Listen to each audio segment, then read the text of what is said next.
Today I'm going to show you guys how I'm going to tackle embroidering this adorable little bubble outfit, this little newborn outfit. One of my clients just dropped it off to me this morning. And some of you might not accept items that your clients bring you, and you got to do whatever you think is best. I accept items that my clients bring me. So one of my clients dropped this off this morning, and she wants a name embroidered right here on the collar. So I'm going to show you guys how I go about tackling that. I already have the design picked, and I'll show you guys on the computer kind of my process of that. I use Embrilliance, but I already have it printed out, and I'm going to cut it down to size, and you see it has the crosshair. Honestly, without a printer, I don't know how else you would do this kind of embroidery on a collar, or kind of like even like without the collar, but like just the sweatshirt collar embroidery. The only way that I can figure how to get it precise every single time is to use a printer. So if you don't have a printer yet, I really suggest getting it. I feel like I did it for probably like a year, embroidery without a printer. And I know, like, if you've watched my videos, you've heard me harp on this, but just because I feel like when I finally got the printer and realized how much easier it is to place your things with that printout, my mind was like blown. I'm like, why was I wasting so much time trying to place things and trace things out and figure out how big it was going to be? Anyways, I digress. I'm going to turn you guys around and show you exactly how I'm going to go about hooping this. So really quick, this is kind of how my process works when I'm getting a design ready for a client. I use Embrilliance, and I use the free version for a long time. And with the free version, I believe you can even do this. Correct me if I'm wrong, and I will double check and try to tag it in here or whatnot. But with the free version, basically, you're going to be able to put in your BX fonts and type them in. So, and that's essentially all I'm doing here. So I believe, I'm not sure if you get all of these slides and features with it, but I will double check that for you. I do also have Essentials, Enthusiast, and Stitch Artist 1. So sometimes I forget which one has what in it. So I did go ahead and check, and this is the free version. This is Express mode, and it does have all of these sliders that come along with it. So you would be able to do this even in the free version of Embrilliance. So that was the straight across line, and here I'm showing you the circle. You still can place it on the bottom. You still have all of your sliders for where you want to slant it and your word spacing. So you definitely would be able to accomplish this even with the free version of Embrilliance. But anyway, so I come over here to all of my loaded fonts, and I just scroll down, pick a font that I think might work. I'm not crazy about that one.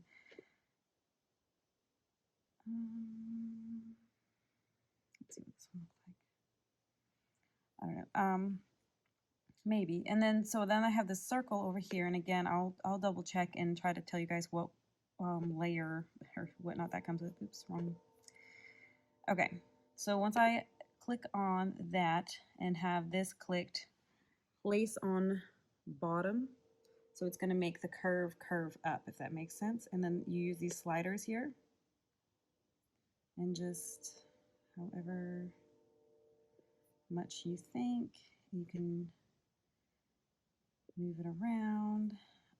To change the color, I go over to colors. I want, this whole font comes in like all these different colors.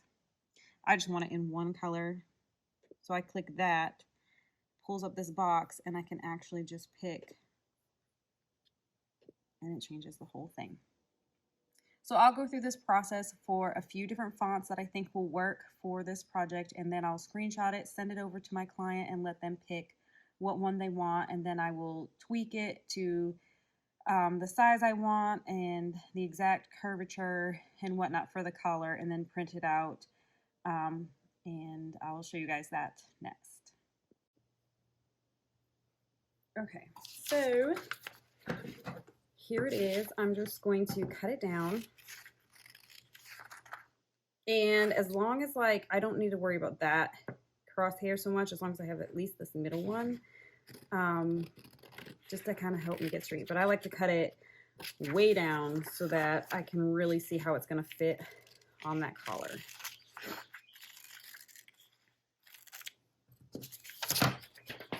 All right, get my little bubble outfit. Okay, it's a little bit big, but honestly, I've already sized it down more than the whatever 25% that is suggested.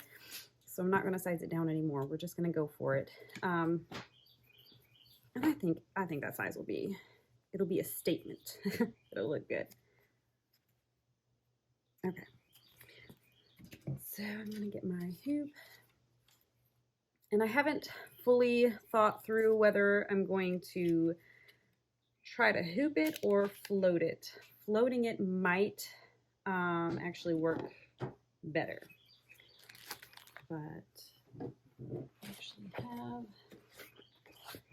some scrap here, and it has some fuzz on it from the last project, but the lint roller, and I think it'll come off. If it doesn't, I'll just grab it in a different, yeah, keep it off. Okay.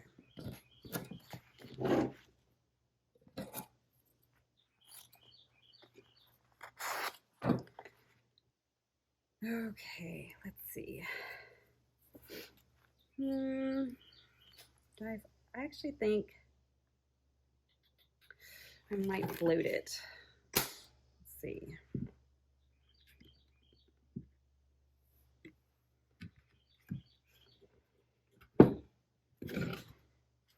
Okay, and also for the sake of not messing up my client's project, I'm actually not going to use the Mighty Hoops. I'm going to use a hoop that I don't actually think they sell anymore. Okay, so here's the deal. From my understanding, Richwood is no longer selling these 8-in-1 magnetic frames 4x. And I don't know if they're coming back or not. I really, truly hope that they do come back. I mean, just personally, maybe not all the sizes, but this size in particular, and probably this size, I use them so much. And for this, I'm trying to, for my videos, not use items that y'all can't get readily, because if I'm showing you how to use something, I want you to be able to get it for yourselves. So I hesitate to use this for this video, but this is going to be the best option. So I just tape my stabilizer right on there. I give it a little spray with my adhesive basting spray. I just love that they're so square, so you know you're going to be able to line it up right. They're nice and flat for something like this that I'm just doing the collar, so I don't even necessarily, if I've sprayed it and pinned it, I don't even necessarily need the magnet. And you may still be able to find these magnetic frames secondhand if you are interested. And I'm going to pin this right on where I want it to. 1 minute. Okay, I had to grab my pins. So I'm just going to pin this right on to help me with placement. Let me see first.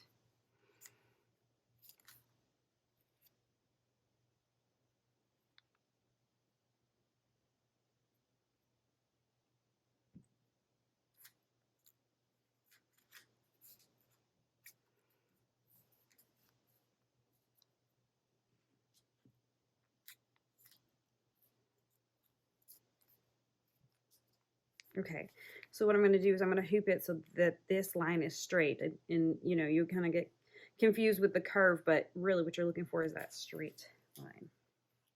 All right, so what I was saying about these frames, you may still be able to get them if you do like just a general Google search, or you may even get in one of the groups, and if you're really that interested, ask if somebody is selling them, because a lot of people honestly don't like them, and maybe that's why they are not gonna offer them anymore, because they weren't a great seller. Whatever the reason, I like them, so for the sake of this video, I'm going to use them. Now, you probably still could, let me see. Well, before I get confused, let me make sure this is straight. So this is, again, why I like, you got these nice straight lines, so I can just line my ruler right up with those. And that looks pretty much, you can see it maybe isn't quite perfectly straight, but that little tiny bit, I don't think it's gonna make, no, it'll still fit in there. It'll be perfect. Okay, so let's just see. I do have 2 of them, so let's just go ahead and see. There's another another name for this one. So that's how I would do that one. Now, if I wanted to use, say, your mighty hoops, I really think floating it with this, just because this is so bulky. Like with that, I'm not even sure if I'm going to use the magnet. If I did use the magnet, I do it after I've already placed it and positioned it. And then I can just pin it right on, or, you know, do that, tuck this under, and that would kind of just keep everything out of the way. It doesn't even, you know, go down straight, but that would just kind of hold the garment out of the way. So, you know, that works. But because of all of this bulk, let's just see, how would we do it if we wanted to do memory hoops? Let me get a bigger piece of stabilizer for this.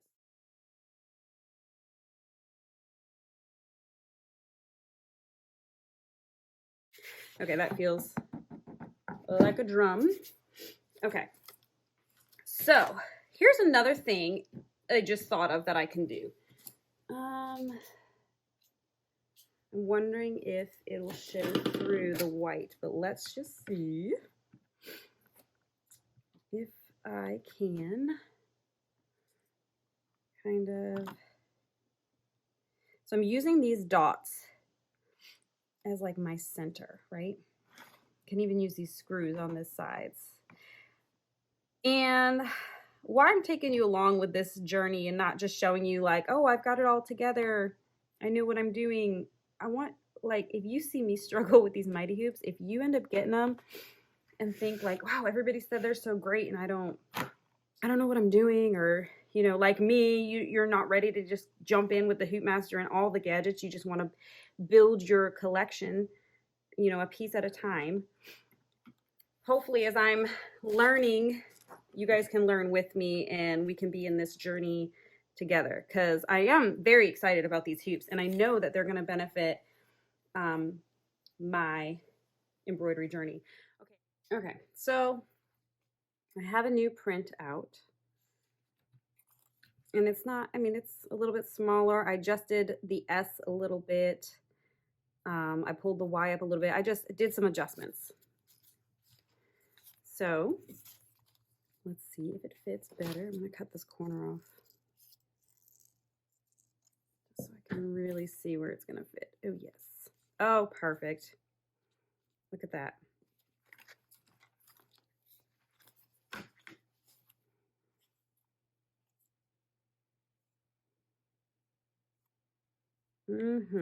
Much better.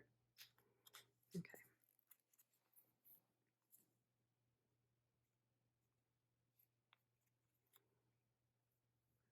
Let's see, how much of that? Yep. I was going to pull it up a little bit, but I think with the fold of the fabric, how it's going to lay right there is just right. I try to not make my videos too extremely long for y'all, but sometimes I feel like if you see my process and me fiddling with it, it'll just help you know that you're not alone in this. Okay, my only fear with having this line is it going to show through this fabric? Let's just see. I don't think so. I think it'll be fine. Okay, perfect. All right, so that'll make that just easy. Oh, let's make sure. Okay, it goes in my machine this way, so the excess is going to be hanging off this way. And then you can kind of just eyeball exactly where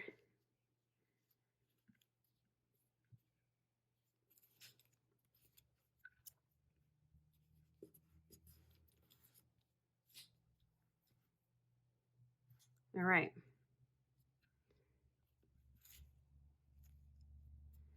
I don't want to stretch it out of shape.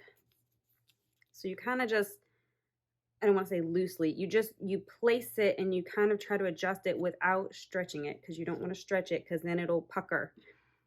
But that's why I like the basting spray, because it just holds things better, I feel. Okay, so now what I'm doing is I'm just pinning it nowhere near where those stitches are gonna be, but enough to hold the fabric down.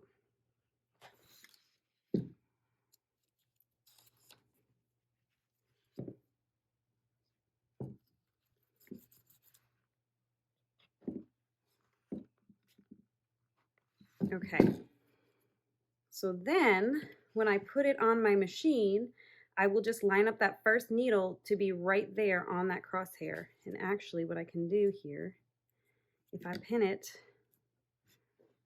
out of the way of that crosshair, I can actually, to make sure that it's going to be exactly on that crosshair and not a smidge off, I'll line my needle up to needle 1, and then I'll just do a thread cut, and it'll put the needle straight down through there, and I'll know exactly where it is on my crosshair.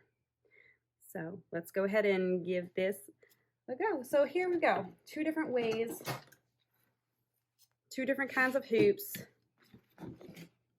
and they're both going to work just fine. So use what you have on hand. If you don't have either one of these magnetic hoops, I'm sure that one of the other hoops would work just as well. All right, so I have my designs in my USB. Plug it in. Now it's in green embroidery mode. We want to get out of that. Go over to this flower, go over to the USB. Okay, I have them marked as K and M.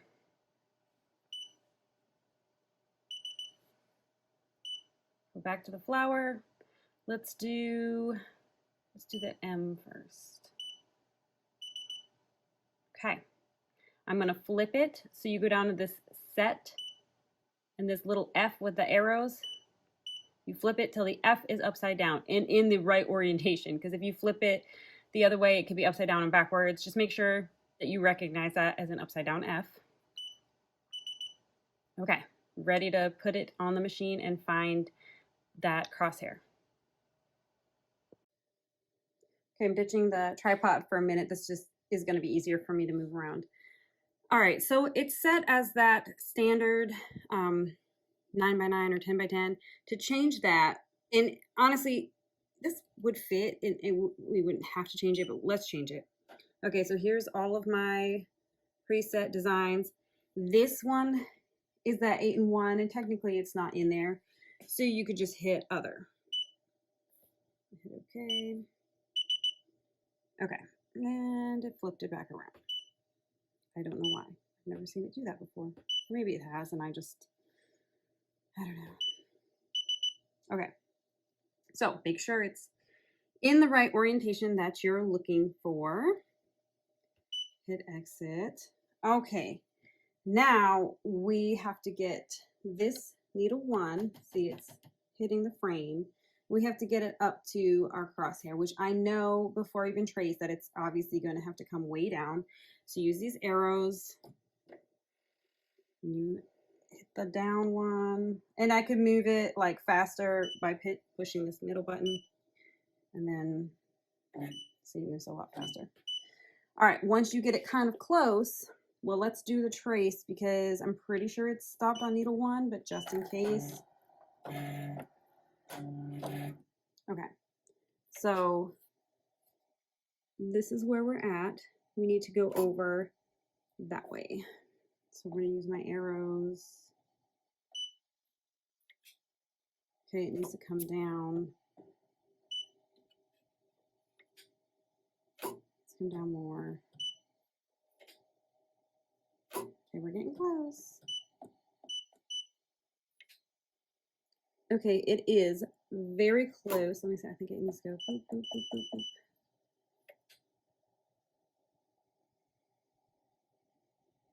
It's very close.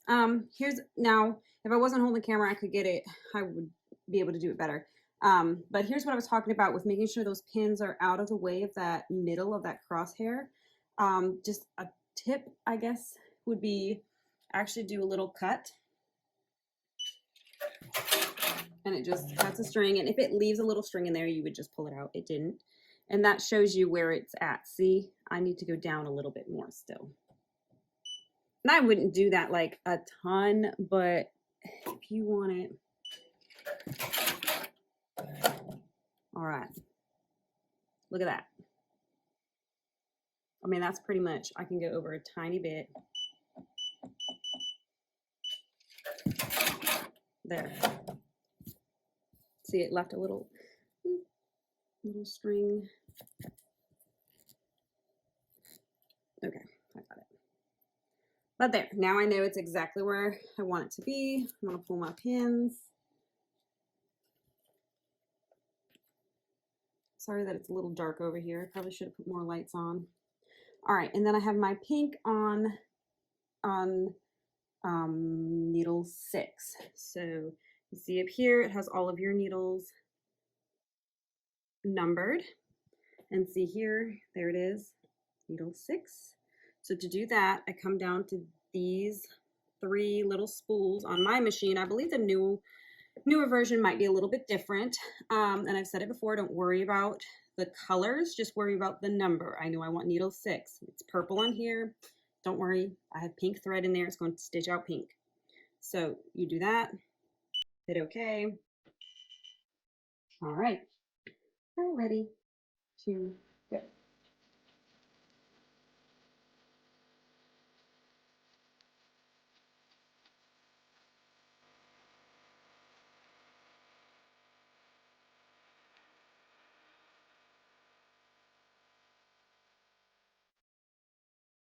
Just finish stitching out, and it's just like the sweetest little subtle name, and it's stitched out great. So now let me throw the mighty hoop on and do the exact same thing. Okay, I have it set to needle 1, and as you can see, the placement is extremely different. So we're gonna go double fast and just get it right where we want, or close to where we want it.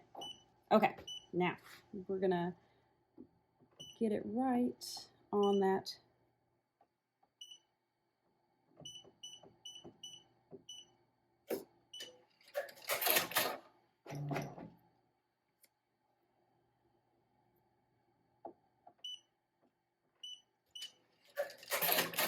All right, that's where I want it. We're gonna do a little trace to make sure. No reason, I have the printout, I know it fits, but just a little precaution. Pull those pins.